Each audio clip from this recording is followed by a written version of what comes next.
Hello everyone, this is Crypto Maximalist. Welcome back to another video. Please like and subscribe if you haven't already, and get involved if you like the content. So we're just taking a look at the market today. As we can see, Bitcoin has had a fairly little decent rally over the past 24 hours.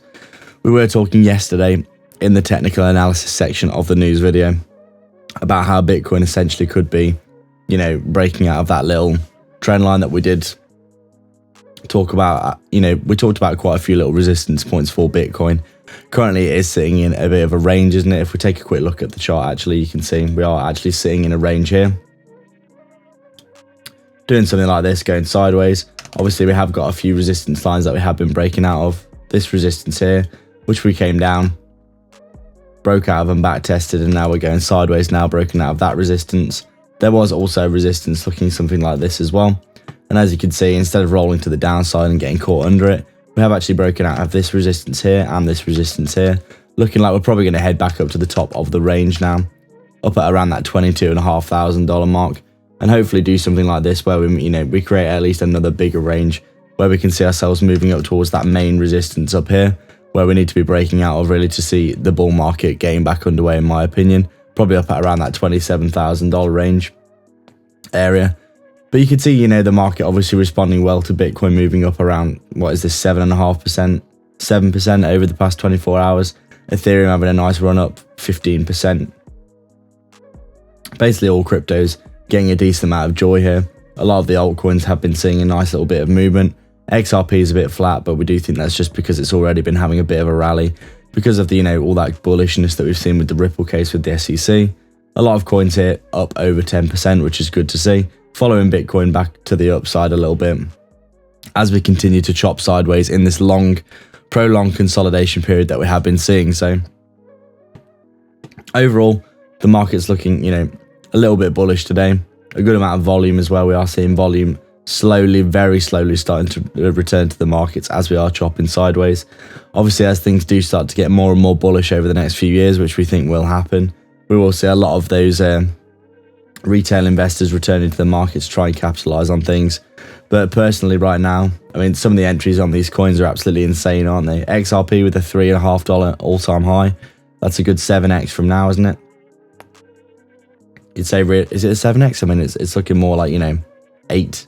I guess you could say 7 or 8x. Going up to that $4 or $5 mark at the very least would be a nice little 10x. Very, very possible in our opinion over the next few years. Cardano, what was the all-time high? $2.50, almost $3. All these coins right now looking very, very depressed in their price. Very likely that they are probably going to see some joy over the next few years, heading to the upside. A lot of these top 20, 30, 40 coins. Chainlink down at $7. A lot of people think, Chainlink doesn't really do much, but that all-time high at $50 is a nice easy 5x in our opinion. We are going to be heading back up towards those sorts of prices over the next few years if we do see a bull market. So at the minute, some of the entry points on these cryptos are looking pretty insane. This VeChain down at around 2.5 cents here. This could easily go to, back towards that 30, 40, 50 cent mark. Nice little 10, 15x there. It's all very, very possible in our opinion. When you look at, some of the actual utility of these cryptos and where they have been before, obviously some cryptos may never return, depending on the hype and, if they actually do get investment again. But most likely a lot of these top 50-ish cryptos with good utility are probably going to see some joy over the next few years, with Bitcoin probably heading back to the upside in that time as well. So if we take a look at some news then, we are just going to, fly through a few articles that we have seen for today's news. I do think this is probably one of the biggest ones. I really hate these adverts that they just really are very invasive, aren't they? You can see here, UK lawmakers vote to recognise crypto as regulated financial instruments. In the UK, which is where I'm from, this has been a very, very big problem, which we have seen over the past few years. We've seen a lot of derivatives in regards to crypto being removed from exchanges. Trading 2-on-2 was actually a big example of this. Back in around, I think it was the end of 2019, the start of 2020, I actually had some leveraged longs on Bitcoin and Ethereum. My Ethereum leverage long was at around $200, and obviously we all know it went to around $4,500, $5,000. And basically the CFDs, which were the leveraged instruments I was using to long Ethereum at the time, were actually taken off the platform, and I actually was forced to sell them for a loss at the time. But as you can imagine, you know, $200 entry on a 10x leverage Ethereum long with a good amount of lot size, you can imagine that would have been, you know, a very, very sizable amount of money. So obviously this has been a personal vendetta for me for quite a while. A lot of these leveraged instruments and crypto instruments by these financial institutions were removed over the past few years because of the, you know, regulatory scrutiny basically in the UK. But it looks as though now finally we might be seeing an actual bit of true regulation for cryptocurrency in the UK, which is, you know, obviously really good for adoption. We do want to see these kinds of things.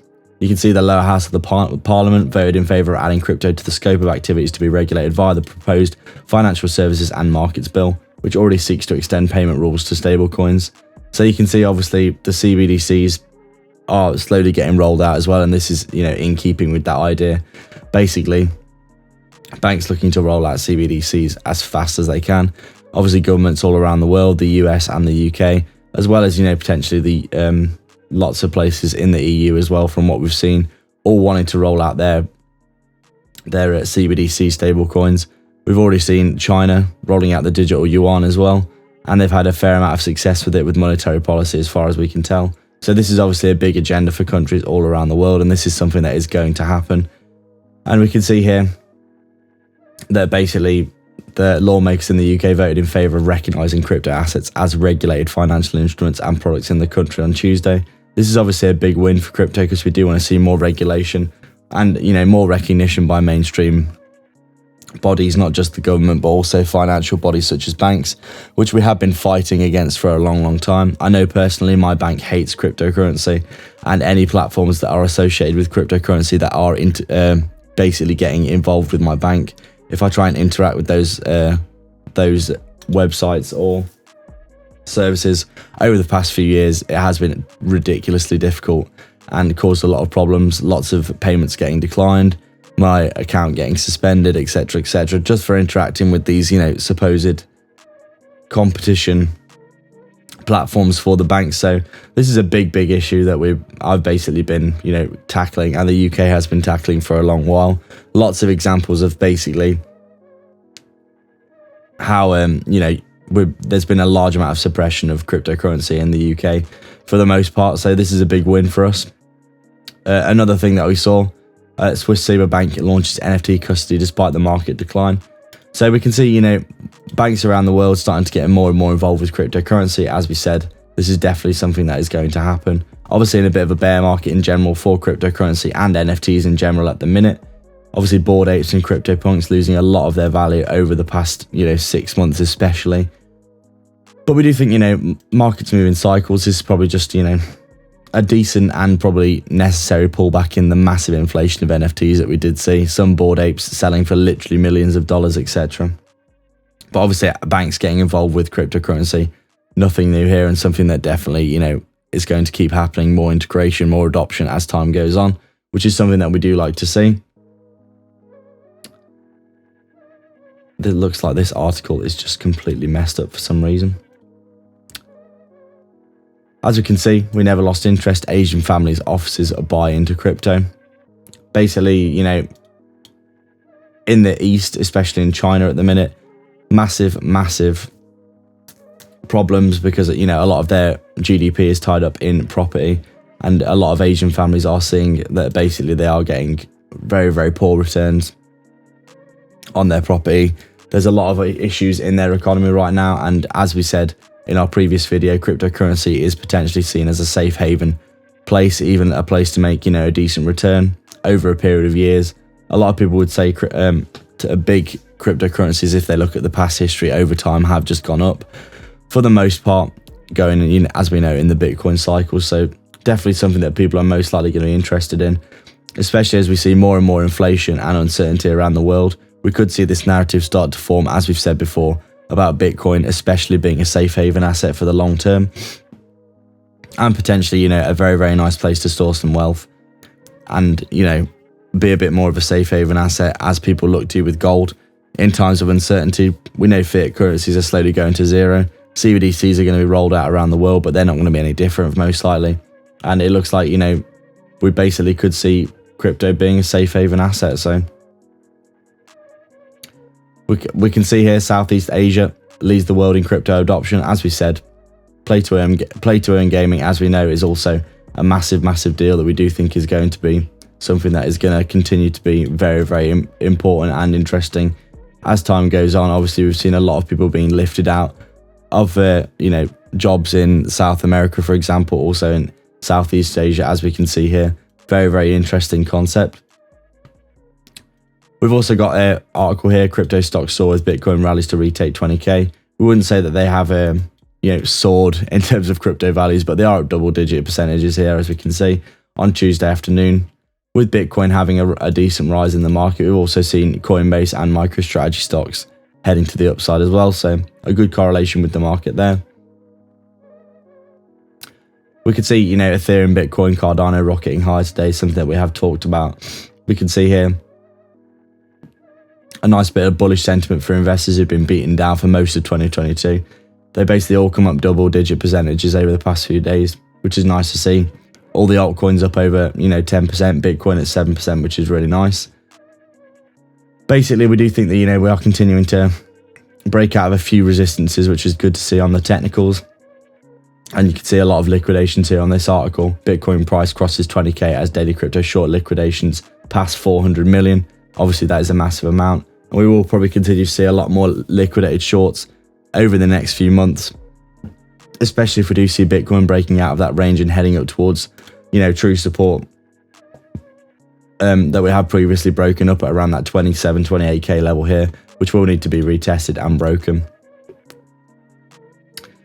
Basically, another, this narrative that we have continued to talk about and we will continue to talk about, which we think is really interesting. But basically, crypto is this safe haven asset for countries with massive inflation. Obviously, the constraints of corporate life as well in Turkey. A very, very, strict country to do business in from what we've seen. Crypto represents freedom from inflation as well in Turkey. And Turkey is a country that has been, as we said in our previous video, massively, massively hindered by inflation recently. The Turkish lira is getting inflated and the buying power of it has been absolutely destroyed, basically. So it's been very, very difficult in this country. And as we said previously, Bitcoin especially being potentially a safe haven asset. As we said, somewhere you can store your value and keep your purchasing power rather than basically holding Turkish lira and the buying power of your money just going down and down and down and down in the country. You can see here, as we're heading down, looking through this article, local enthusiasm remains strong. Turkey's crypto community is advocating for DevCon, Ethereum's biggest developer event, to be held in Istanbul. They're basically just, there's massive, massive inflation, steep devaluation of the lira. The falling lira is a big part of the story, but it doesn't fully explain crypto's local appeal. In Turkey, crypto represents a kind of freedom from the national currency, from the government's economic policies, and even from the constraints of corporate life.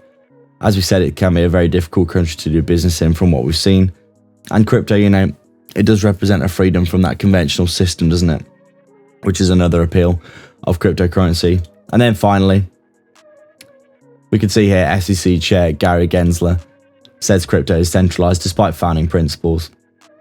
Obviously, Gary Gensler, a bit of a villain figure in the cryptocurrency industry with the lawsuit against Ripple, and just generally, his very, we would say, not very informed policy decisions and ideas about the cryptocurrency market. It does seem to be as though he is essentially trying to paint the whole cryptocurrency world with one brush, and it is these are the kinds of things that you have to take a pinch of salt. We don't think he's going to get very far the way that he's going, because currently he is getting absolutely annihilated, we would say, in the Ripple lawsuit, considering what we've seen. So all in all, things like this you have to take with a pinch of salt. Every time you see an article headline like this, you go, not very good. Not the kind of thing that you want to be seeing, but realistically we would say, excuse me, that, Gary Gensler, obviously a bit of a villain figure, someone that hasn't really done very well for himself, has he, with the choices that he made with the SEC so far. So just a quick look at the technicals then. Just to round things off for the video, you can see quite clearly here, as we said previously, we're painting ourselves into this range. There was a resistance here that we have drawn out on the chart. Resistance. Obviously, we come up. You can see here, got a nice, on the daily time frame, got a nice breakout and a continuation today, getting above the EMAs as well. Looking pretty bullish, like we might, come up and retest the top of the range at the very least. So we'd say, realistically, price targets looking up at around that $22,500 level for the next target, since we've broken out of all our resistances here. Hopefully we can see an EMA flip. That would be amazing to see, because we haven't seen that EMA flip ever since we were up here around that 43, 44k level. So something definitely to watch for, we would say. You can see here we are starting to come up again, potentially, starting to see those EMAs coming to closer and closer together. If we do see ourselves back at the top of the range here, the EMAs will most likely be very close here. You can see very close to flipping before we did fall back bearish again.